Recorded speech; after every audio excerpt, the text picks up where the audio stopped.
Hello viewers, I'm Rohit Khurana from Intellect Digest India. Few days back we brought to you the Samsung Galaxy Y Duos Lite unboxing and build quality review. In this video I'm going to give you a detailed review of the Samsung Galaxy Y Duos Lite. This is the model number 5302, which is quite popular in many countries.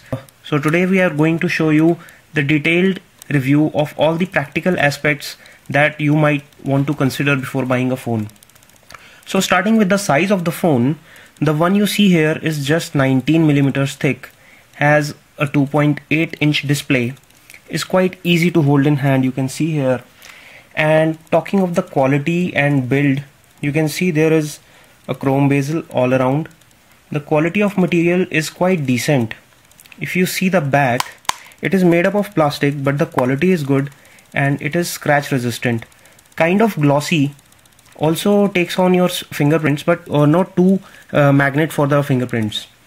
Talking of the screen size and display, what you see here is a 2.8 inch diagonal screen. Just swipe to unlock and you can see the display is quite bright and clear. This is 2.8 inch and the display resolution is 240 by 320 pixels, which is also quite decent. This has been priced just above $100 or around 7,000 rupees in India. So this price point, this phone justifies the display size and screen quality. Although from the competing brands you can get better quality displays and better screens, but if you look at the overall build quality, this is one of the decent trade-offs between the higher screen quality and higher build quality. Next thing we talk about is the camera. If you see closely, there is no front-facing camera. So you cannot make video conference calls using a front facing camera. But there is a rear camera which is a 2 megapixel autofocus without flash. So you can take pictures, but these pictures are not very high quality. They are decent enough considering an entry level phone, but they are not very good or very pleasing if you are considering to click a lot of pictures with your phone. So if you want to click too many pictures, I would ask you to consider some better camera phone. Let's talk about the video quality. So you can make videos using this phone, but the video resolution is only QVGA and that too at 15 frames per second. But the video playback on the screen is quite decent. Let me quickly show you one of the videos of our channel and show you the on-screen display. So this is one of our previous videos which is just loading, and I'm just playing it from our YouTube channel. Today I'm going to give you a quick hands-on review of the Dell XPS 14Z laptop, which is the high-end product from Dell. As you can see, the display quality in video playback is quite decent.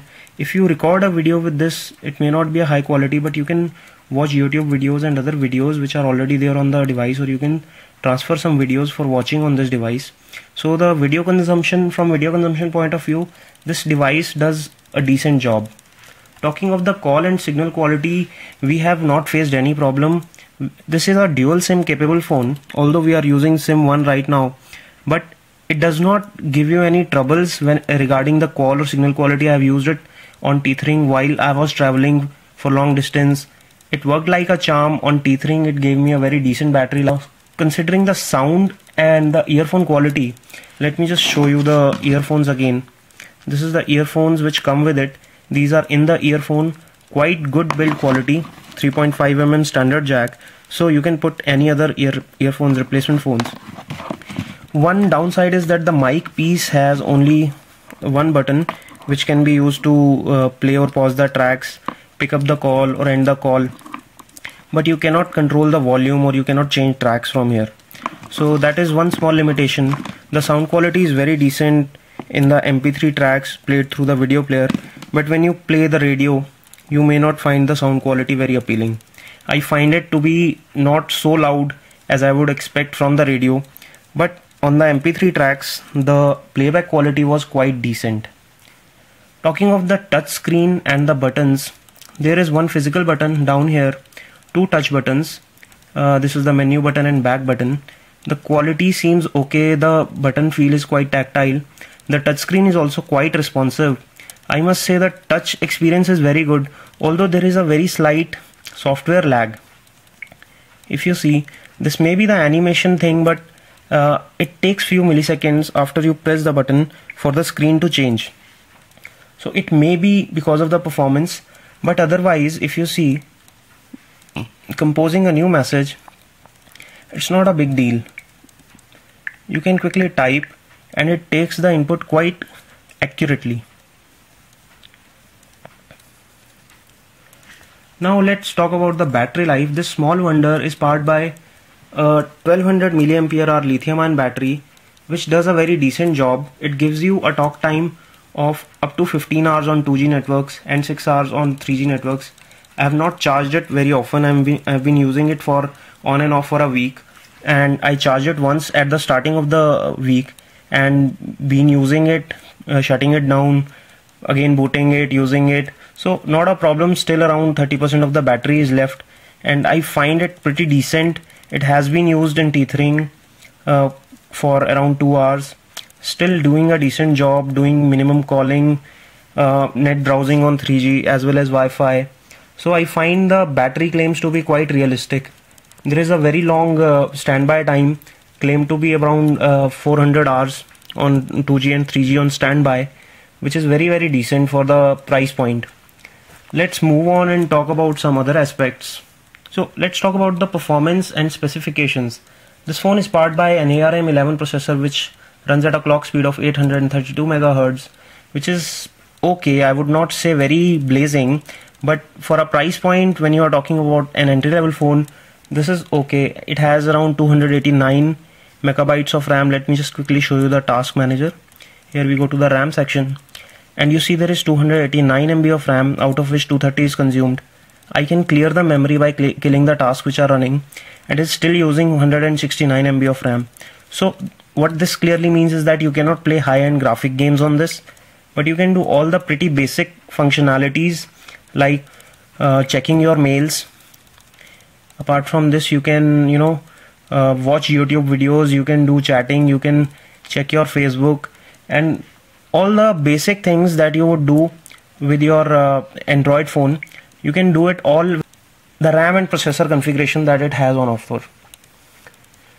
Talking of the storage space, you have 3 GB of internal memory, out of which around 2 GB is available to the user for installing applications and storing data. Rest of it is used by Android operating system. Talking of the software version, this runs the Android 2.3 Gingerbread, which again is a small limitation, because for all the newer phones, even on the lower budget segment, they are coming with better operating systems, which is Android ICS 4.0 or Jelly Bean 4.1. This one still comes with Gingerbread, and I think this does the job, but we would prefer if it came with a better version. Talking of the performance, we'll also show you the benchmarking scores. This is the Antutu benchmarking tool, which gave it a total score of 1939, which is not very good or impressive, but pretty decent for an entry-level phone. The applications and features which come pre-installed in this are some basic applications like your YouTube, Facebook. It comes preloaded with Chat on Messenger, which is again a Samsung application. You get Samsung Apps application, which gives you access to the Samsung marketplace, where you get some special applications developed by Samsung. So you need to sign up and use those applications. It comes with dual SIM option, so you can put 2 SIMs at the same time, and they remain in standby mode. So either of the SIMs can receive a call anytime, but when one SIM receives a call, the other goes out of coverage area. So this is pretty good for those people who have to carry 2 phones just because of having 2 connections with them. So both the SIMs can remain in this phone, and both the connections will remain active. As you can see on the box, it comes in white color as well, and one we have here is the blue black, which looks quite good. So if you prefer a white color or a lighter shade, this white one will appeal you better. Apart from this, there are some standard accessories in the box. This is the in-ear earphones, which are standard. There is a USB to micro USB cable, which comes standard, and there is a charger. So benefit of having cable and charger separate is that you can charge the phone with charger at home and your laptop in office or when you are on the go. So it is an added advantage. This is all we have for you on the Samsung Galaxy Y Duos Lite 5302.